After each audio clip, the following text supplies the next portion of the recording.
ಅವಾರ್ಡ್ನ ಸನ್ಮಾನ ಸ್ವೀಕರಿಸಿದ್ರಿ, ಅದರಲ್ಲೂ ಕೂಡ ನಾಲ್ವಡಿಯವರ ಪ್ರಶಸ್ತಿ ನಿಮಗೆ ಲಭಿಸಿದೆ. ಮೊನ್ನೆಯಷ್ಟೇ ನಿಮ್ಮ ಈ ಗಲಾಟೆ ಬೆಂಕಿ ಅದು ಭಾಳ ದೊಡ್ಡ ಪ್ರಶಸ್ತಿ ಮತ್ತು ಬಹಳ ದೊಡ್ಡ ಆಯ್ಕೆ. ಅದು ಏನಾಯಿತು ಅಂದರೆ CM ಸಿದ್ದರಾಮಯ್ಯ ಸಾಹೇಬರು ಈ ಸರಿ ದಸರಾ ಉದ್ಘಾಟನೆ ಮಾಡಿ ಅಂದರು. ನಾನು ಅದಕ್ಕೆ ಎದುರುಕೊಟ್ಟಿದ್ದೆ, ಸರ್ ನನಗೆ ಯಾಕೆ ಅಲ್ಲಿ ಕಳೀತೀರಿ ಅಂತ. ಇದು ನನ್ನ ಆರ್ಡರ್ ನೀವು ಮಾಡಿ ಅಂದರು. ಅದು ಏನೋ ಬಂತಲ್ಲ ಅಂತ ನಿಭಾಯಿಸ್ಬಿಟ್ವಿ. ಬಟ್ ಆವಾಗ ಏನಾಯಿತು, ದಸರಾ ಉದ್ಘಾಟನೆ ಮಾಡೋಕ್ಕೆ ನಮಗೇನು ಅರ್ಹತೆ ಅಂತ ಯಾರಾದರೂ ಕೇಳ್ತಾರೆ ಅಂತ ಅಂದ್ಕೊಳ್ಳಿಲ್ಲ. ನನಗೆ ನಾನೇ ಕೇಳಿಕೊಂಡು ನಾಲ್ವಡಿಯವರ ಕಥೆಯನ್ನು ಒಂದು 4 ಗಂಟೆಗಳ ಕಾರ್ಯಕ್ರಮ ಮಾಡಿ ದಸರಾ ಫಿನಿಷಿಂಗಿಗೆ ಅರಮನೆಯಲ್ಲೇ ಮಾಡಿದೆ. ಯಾಕೆ ಹೇಳಿ, ಅಲ್ಲಿ ಉದ್ಘಾಟನೆ ಮಾಡೋಕ್ಕೆ ಕರೆದುಬಿಟ್ರದ ನಿನಗೂ ಅದಕ್ಕೇನೇ ಸಂಬಂಧ ಅಂತಾರೆ ಅಂದ್ಬಿಟ್ಟು ಅವರ ಜೀವನ ಚರಿತ್ರೆಯನ್ನು 4 ಗಂಟೆಗಳ ಕಾಲ 300 ವಾದ್ಯಗಾರರ ಜೊತೆಲಿ ಮಾಡಿದ್ವಿ. ಅದು ಏನಾಯಿತು, ಮಂಡ್ಯದ ಮೇಲೆ ಪ್ರಭಾವ ಬೀರಿತು. JP ಅವರು ಅಷ್ಟು ದೊಡ್ಡ ಕೆಲಸ ಯಾರು ಮಾಡಿದ್ದಾರೆ, ನೀವು ತಾನೇ ಮಾಡಿರೋದು, ತಗೊಳ್ಳಿ ಅಂದರು. ಸರಿ ಬೇಡ ನನಗಿರಲಿಲ್ಲ. ಅದೊಂದು ಮುಖ್ಯ ಕಾರಣ. ಮಂಡ್ಯದಲ್ಲಿ ನಾನೊಂದು ಸಂಗೀತ ಶಾಲೆ ಶುರು ಮಾಡಿ ಎಲ್ಲ ಮಕ್ಕಳಿಗೂ ಎಲ್ಲ ಥರದ ಸಂಗೀತವನ್ನು ಹೇಳ್ಕೊಡ್ಬೇಕು ಅನ್ನೋದು ನಿರ್ಧಾರ ಆಯಿತು. ಸರಿ, ಪ್ರಶಸ್ತಿ ಸ್ವೀಕಾರ ಮಾಡಿ ಹಿಂಗೂ ಪ್ರೆಸ್ನವ್ರು ಬರ್ತೀರಾ, ಪ್ರೆಸ್ನವ್ರಿಗೆ ಈ ಸಂಗೀತ ಶಾಲೆ ವಿಷಯ ಹೇಳೋಣ ಅಂತ ಬಂದೆ. ನಾನು ಅಂದ್ಕೊಂಡದಕ್ಕಿಂತಲೂ ಹೆಚ್ಚಾಗಿ ಗೌರವ ಈ ಪ್ರಶಸ್ತಿಯಲ್ಲಿ ಸಿಕ್ಕಿದೆ. ಇವತ್ತು ರವಿಕಾಂತೇಗೌಡರು ಅದ್ಭುತವಾಗಿ ಮಾತಾಡಿದ್ರು. ಅದೊಂದು ಪ್ರೌಢ ಪ್ರಬಂಧದ ಥರ ಇತ್ತು. ಅಷ್ಟು ಸೊಗಸಾಗಿ ನಾಲ್ವಡಿಯವರ ಬಗ್ಗೆ, ನಾಡಿನ ಬಗ್ಗೆ, ನನ್ನ ಬಗ್ಗೆ, ಎಲ್ಲದರ ಬಗ್ಗೆ ಮಾತಾಡಿದ್ರು. ಇದರಿಂದ ಸ್ಫೂರ್ತಿಯಿಂದ ನಾವು ಮಂಡ್ಯದಲ್ಲಿ ಕರ್ನಾಟಿಕ್, ಹಿಂದೂಸ್ತಾನಿ, ಐದನಿ, ಸಿನಿಮಾ, ಸುಗಮ ಎಲ್ಲ ಸರ್ಟಿಫಿಕೇಟ್ ಕೋರ್ಸ್ಗಳನ್ನು ಎಲ್ಲ ಥರದ ಮಕ್ಕಳಿಗೆ ಆನ್ಲೈನ್ ಆಫ್ಲೈನ್ ಟೀಚ್ ಮಾಡೋದಕ್ಕೆ ಡಿಸೈಡ್ ಮಾಡಿದ್ದೀವಿ. ಒಂದು 25 ಜನ ಟೀಚರ್ಸು ಇದಕ್ಕೆ ಕೆಲಸ ಮಾಡ್ತಾರೆ. ಇಲ್ಲಿಂದ ಮಂಡ್ಯ ನಮ್ಮದು.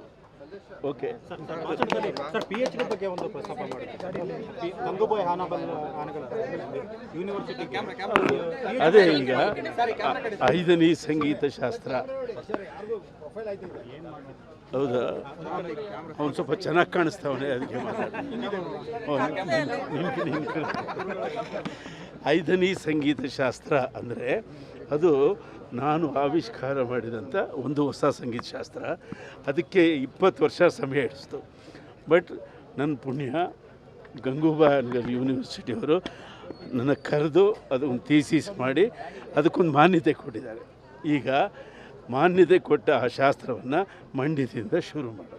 ಚಂದನವನ ಇತ್ತೀಚೆಗೆ ತುಂಬ ಬ್ಲ್ಯಾಕ್ ಮಾರ್ಕ್ ಕೂಡ ದರ್ಶನ ಬೇಕಾ ನಿನಗೆ ಬೇಕಾ ಹಿರಿಯ ಕಲಾವಿದರು. ಯಾಕಮ್ಮ, ಒಳ್ಳೆ ಮ್ಯೂಸಿಕ್ಕು, ಒಳ್ಳೆ ನಾಲ್ವಡಿ ಕೃಷ್ಣರಾಯರ ಒಡವೆ ಪ್ರಶಸ್ತಿ, ಅದ್ರ ಬಗ್ಗೆ ಮಾತಾಡೋದು. ಸಜೆಸ್ಟ್ ಕೊಡೋದಾದರೆ ಸರ್, ಯಾಕಪ್ಪ, ಯಾಕೆ ಪದೇ ಪದೇ ಈ ರೀತಿಯ ಪುನರಾವರ್ತನೆ ಆಗ್ತಿದೆಯಲ್ಲ ಸರ್ ದರ್ಶನವನ ವಿಚಾರ? ಅಲ್ಲ ಸರ್, ಯಾಕೆಂದರೆ ನೀವು ಕೂಡ ಚಂದನವನನ್ನು ಎಷ್ಟು ಕಷ್ಟಪಟ್ಟು ಕಟ್ಟಿದ್ದೀರಿ ಅಂತ ವಿವರ ಕೊಟ್ಟರಿ. ಆ ಚಂದನವನಕ್ಕೆ ಈ ರೀತಿ ಬ್ಲ್ಯಾಕ್ ಮಾರ್ಕ್ ಬರ್ತಿದೆಯಲ್ಲ? ಸಂಸ್ಕೃತದಲ್ಲಿ ಒಂದು ಒಳ್ಳೆ ಮಾತು, ಅತ್ಯುನ್ನತೆ ಪತನ ಹೇತು. ಚಂದನವನ ಎಷ್ಟು ಕೀರ್ತಿಯನ್ನು ಗಳಿಸ್ತು, ಎಷ್ಟು ಪ್ರಶಸ್ತಿಗಳು, ಎಷ್ಟು ರಾಷ್ಟ್ರ ಪ್ರಶಸ್ತಿಗಳು, ಎಷ್ಟು ಗೌರವ, ಎಂತೆಂಥ ಪ್ರತಿಭಾವಂತರಲ್ಲಿ ಹುಟ್ಟು ಬೆಳೆದ. ಅಂದರೆ ಆ ಎತ್ತರಕ್ಕೆ ಏರ್ಬಿಡ್ದು. ಅಷ್ಟು ಎತ್ತರಕ್ಕೆ ಏರಿದ ಮೇಲೆ ಎಲ್ಲೋ ಒಂದು ಕಡೆ ಅಲ್ಲಿಂದ ಕೆಳಗೆ ಬೀಳಬೇಕಾಗುತ್ತೆ. ಹಾಗಾಗೋದು ಬೇಡ. ಅಲ್ಲಿಂದ ಬಿದ್ದದ್ದು ಕೂಡ ಮತ್ತೆ ಹೇಳೋಕ್ಕೆ ಚಾನ್ಸ್ ಇದೆ. ಕೇರಳ ಚಿತ್ರೋದ್ಯಮ ಹೀಗೆ ಆಗಿತ್ತು, ಅದು ಈಗ ಉತ್ತುಂಗದಲ್ಲಿದೆ. ಅಂದರೆ ಕೆಳಗೆ ಬಿದ್ದ ಮೇಲೆದಿದೆ. ಚಂದನವನ, ಅದು ಚಂದನವನ ಕಡೆ. ಒಂದು ಮಳೆಗೆ ಮರ ಒಣಗೋದ್ರೇನಂತೆ, ಇನ್ನೊಂದು ಮಳೆಗೆ ಕಾಡು ಬೆಳೆಯುತ್ತೆ. ನಾವು ಒಂದು ಸಣ್ಣದಾಗಿ ಯೋಚನೆ ಮಾಡಬೇಕು. ನಾವು ಕಲಾವಿದರು, ಅದರಲ್ಲೂ ಸಿನಿಮಾ ಕಲಾವಿದರು. ನಾವು ಸಿಟ್ಟು ಇದೆಯಲ್ಲ, ಸಿಟ್ಟು ಅದನ್ನು ಸ್ಕ್ರಿಪ್ಟ್ ಮಾಡೋರು ಅಲ್ವಾ. ದ್ವೇಷ ಇದೆಯಲ್ಲ, ಅದನ್ನು ಕ್ಯಾರೆಕ್ಟರ್ ಮಾಡೋರು ನಾವು. ಸಿಟ್ಟು ಅಂದರೆ ಅದೊಂದು ಸ್ಕ್ರಿಪ್ಟಯ್ಯ, ದ್ವೇಷ ಅಂದರೆ ಅದೊಂದು ಕ್ಯಾರೆಕ್ಟರಯ್ಯ. ಆ ಥರ ಸಿನಿಮಾದಲ್ಲಿ ತೋರಿಸ್ಬೇಕಷ್ಟೇ ನಾವು. ನಿಜ ಜೀವನದಲ್ಲಿ ಸ್ಕ್ರಿಪ್ಟನ್ನು ತರಬಾರ್ದು, ನಿಜ ಜೀವನದಲ್ಲಿ ಕ್ಯಾರೆಕ್ಟರ್ ಆಗಬಾರ್ದು. ಇದು ಕಲಾವಿದರ ಕರ್ತವ್ಯ. ಓಕೆ. ದರ್ಶನ್ ಅವ್ರನ್ನ ಹಿಂಬಾಲಿಸಿದ್ದೀರಾ ಅಂತಲ್ಲ ಸರ್ ಈ ಕಳಂಕ ಅನ್ನೋದು? ದರ್ಶನ್ ನನ್ನ ಮಗು ಅಂತ ತಿಳ್ಕೊಳ್ಳಿ. ನನ್ನ ಮಗು ಆ ತಪ್ಪು ಮಾಡಿದರೆ ತಂದೆ ಎಷ್ಟು ನೋವು ತಿಂತಾನೋ ನಾನು ಅಷ್ಟೇ ನೋವು ತಿಂತಿದ್ದೀನಿ.